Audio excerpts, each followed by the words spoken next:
Guys, we need to talk. So recently I had the frankly quite rude and traumatic experience of turning 25 years of age. We are now mid-20s, mid not late, despite being closer to 30 than 20. We are all in our 20s. We are in our 20s. We're in our 30s now. Well, I'm only just 30. Are you must 39? No, both in our 30s is the fact. Yeah. Anyway, in my wizened age, I've gained slight perspective of my early 20s. I've been looking back, reflecting, pondering, and I can really see it for the train wreck that it was. It's not cute. So, for anyone currently in their early 20s, here are some books and films that will hopefully help you navigate these turbulent times, give you some guidance, and basically make you feel better about the fact you have no idea what you're doing. I feel I needed this a while ago, so I hope this is helpful. Slight bias towards the gals experience for obvious reasons. Don't know about boys, but these films and books are all sensational. Everyone should read/watch them. So let's get into it.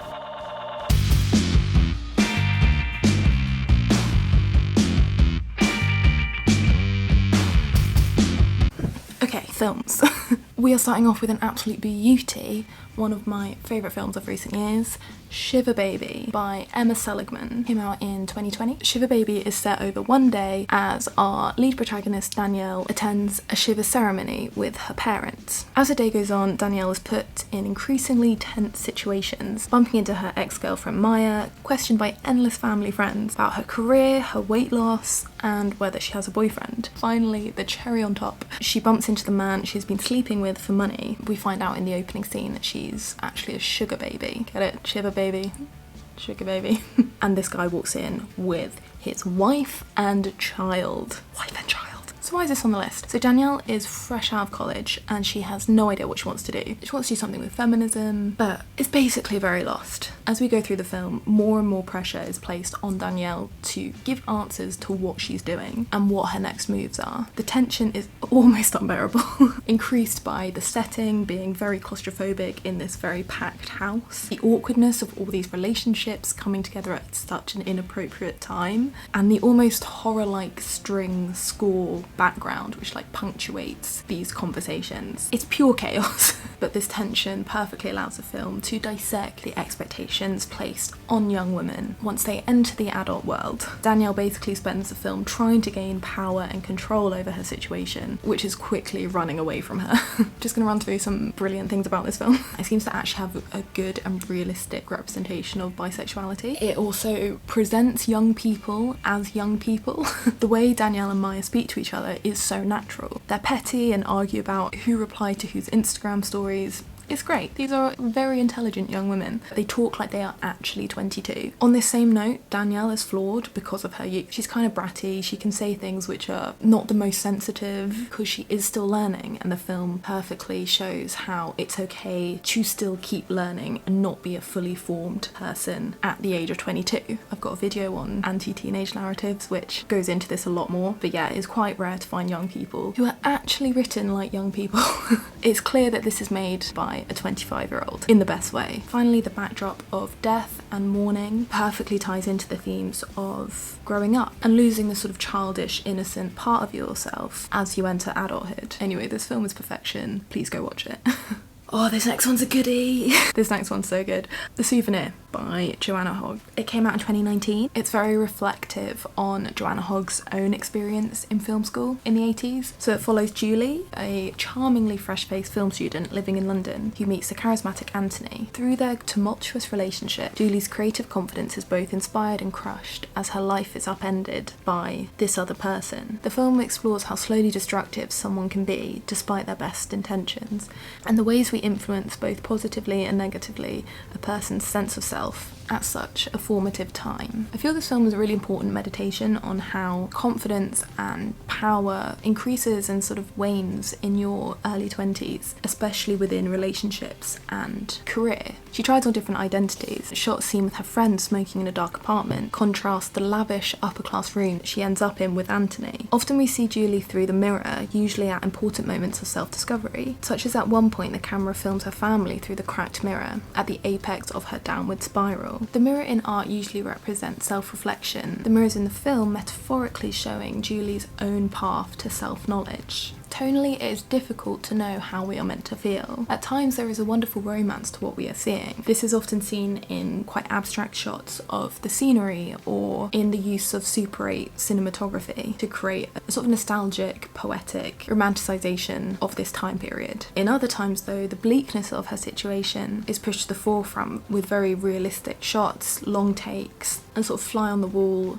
direct cinema style filming. This kind of oscillation between the two really shows the intensity and roller coaster experience of your early 20s, where loads of experiences are really new and exciting and have that dreamlike magical quality, but also you're not ready yet to deal with sort of the lows and the hardships that also come from entering adulthood. It just perfectly tonally captures this roller coaster.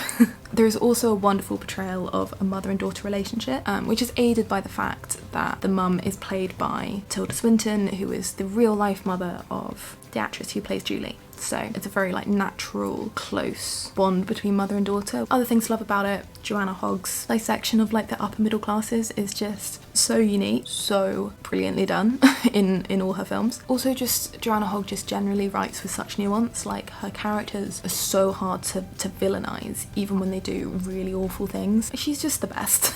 There is also part 2 has just come out. I haven't yet seen it, but we'll be seeing it very soon. I will definitely be talking about Joanna Hogg again pretty soon because I'm just a little bit obsessed. Okay, next film, Tiny Furniture by Lena Dunham. This is a really nice film. This one came out in 2010. Perfect for anyone who's just finished university, who has no idea what they're doing. Can you see a theme emerging?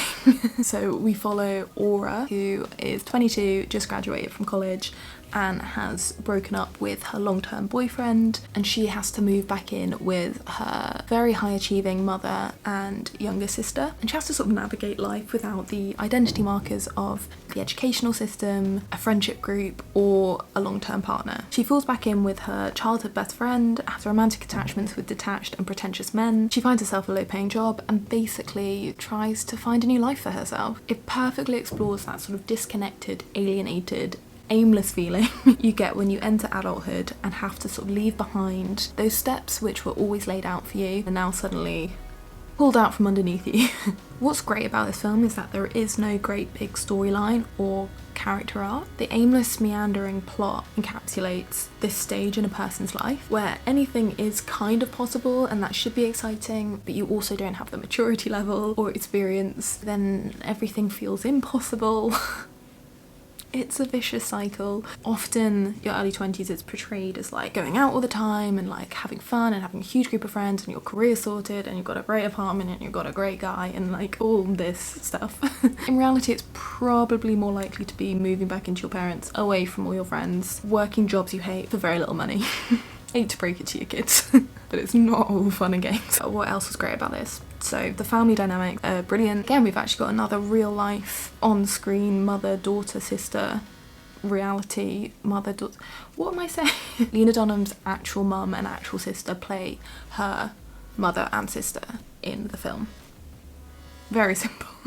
Yeah, it creates like an almost documentary style feel to the film, which is cool. It's a real like slice of life. Lingers on the mundane, no big revelations happen, no resolutions happen. Like literally the film ends mid-sentence. One of those. It's a good one if you're feeling a bit all over the place right now. Give it a try.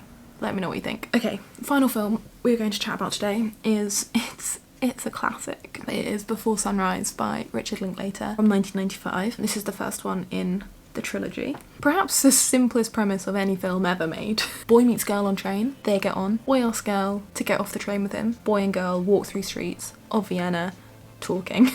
That's it. It's basically just a conversation. Now this one has a slightly different vibe than the others. It's slightly more romanticised, very 90s, like, oh, what if we didn't have social media, everyone's so much more connected. That makes you wish you never got a smartphone so you could just spend your time meeting cute boys on trains in Europe. Yeah, so it's basically more like romantic, lovely chaos rather than like unendurable, icky, tense chaos, if that makes sense. Unsurprisingly, they talk about quite a lot in 90 minutes. They cover a lot of ground. There are sort of recurring themes of death and love and parental expectation, the meaning of life, generational divides, the dangers of romanticising life, finding beauty in the mundanity. The film keeps its relevance because these questions will never be answered. We can always imagine the next generation repeating these conversations, asking these questions and sort of testing out these answers. This film will always be important because it captures the naivety of youth and the confidence you have when you're in your early 20s and you think you know everything, but really you probably don't know very much because you just haven't lived very long. There's a sort of a very sweet, charming naivety to the way they talk about these huge questions that like I said, no one knows the answers to, but they sort of discuss with such confidence, and there's just something really sweet and young and exciting and positive about that without being pretentious. But yeah, so basically like at the centre it's all about how to journey to find who you are, but in less of like a bollocksy way. Like the settings of the trains, of travelling, it being set in a city that neither protagonist have any connection to, as they're both searching for like their place in the world, where they fit in, all those things you're sort of trying to work out in your early 20s. It's just wonderfully uplifting and gorgeous. I love it. So that's the film's done. How are you guys feeling about checking out some book recommendations? Should we do it? Let's do it. Right. This is new. We're getting cosy because, to be honest, there's no greater state to be in. We've got on our... Yeah, you know. Right, should we talk about some books? Book number 1, Sweet Bitter, Stephanie Danler. This one's a little divisive. People love and hate this. The story follows Tess, a 22-year-old graduate who is escaping to the Big Apple. On a whim, she sort of stumbles headfirst into the service industry and is hired as a waitress in one of New York's more fancy restaurants. Tracing her first tumultuous year in the city, Tess is consumed by the high-pressure environment, the heady lifestyle she finds herself in, and the dysfunctional relationship she forges with her co-workers. As she becomes entangled in a very complicated love triangle, Tess struggles to keep afloat as she falls further out of touch with her sense of self and her own identity. This is a stunningly written debut. The prose is very like atmospheric and aromatic. Every aspect of Tess's life is described in this really sensory detail. The descriptions are sort of overwhelming at times, a sort of sensory overload that mirrors how Tess feels as she explores her new territory, navigating the adult world without parental supervision and the safety net of college. The reading experience is alienating because Tess's own experience is alienating. She is simultaneously fully absorbed in her surroundings whilst also feeling a complete sense of detachment to everyone around her. One really refreshing difference to the usual like coming of age narrative is that Tess has no calling in life. A more obvious story would show Tess moving to the big city with a dream that she has to put on hold while she works, jobs she doesn't like, for her to eventually go off and be a huge success. A story of paying your dues before moving on to bigger and brighter things. Tess is surrounded by wannabe creatives and artists, customary to any service industry job. Yet she simply wants to exist in the present and feel everything. She just wants to experience life. She remains in the service industry not because she's found her calling in life or this is her great passion, but just because it's what she's doing at that time in her life. And that's fine. At the end, she doesn't find herself, but she learns how she wants to be treated by others and the direction she wants to go in. It's really unique. I've definitely never read anything like this before. Pick this up if you have absolutely no clue what direction your life is going to take, and you just need to feel okay about that, because trust me, that is fine. And this book will help you hopefully see that that is also fine. So moving on. The next one is just wait. Scott Pilgrim. I somehow only have the 3rd comic with me in London. Yes, Scott Pilgrim. The comics, not the movie. The movie's fine, but the comics are exquisite, so As we have seen in this video so far, there is, for some reason, a constant and relentless pressure in your 20s to know what your career is going to be, to know what you want from life, yada yada yada. Terrifying. Enter the world of Scott Pilgrim. It's paradise. There's none of that. There is not a single mention of career goals. Written by Brian Lee O'Malley. Follows Scott, who is pretty sure he's 23 when the comics start. He's super well-meaning, nice guy, but he's a bit of a lazy bones. He hangs out with his friends, he plays with his band, and his greatest ambition is to win the love of the girl of his dreams, Ramona Flowers. And to do so he has to defeat her 7 evil ex-boyfriends. Just roll with it, it makes sense, right?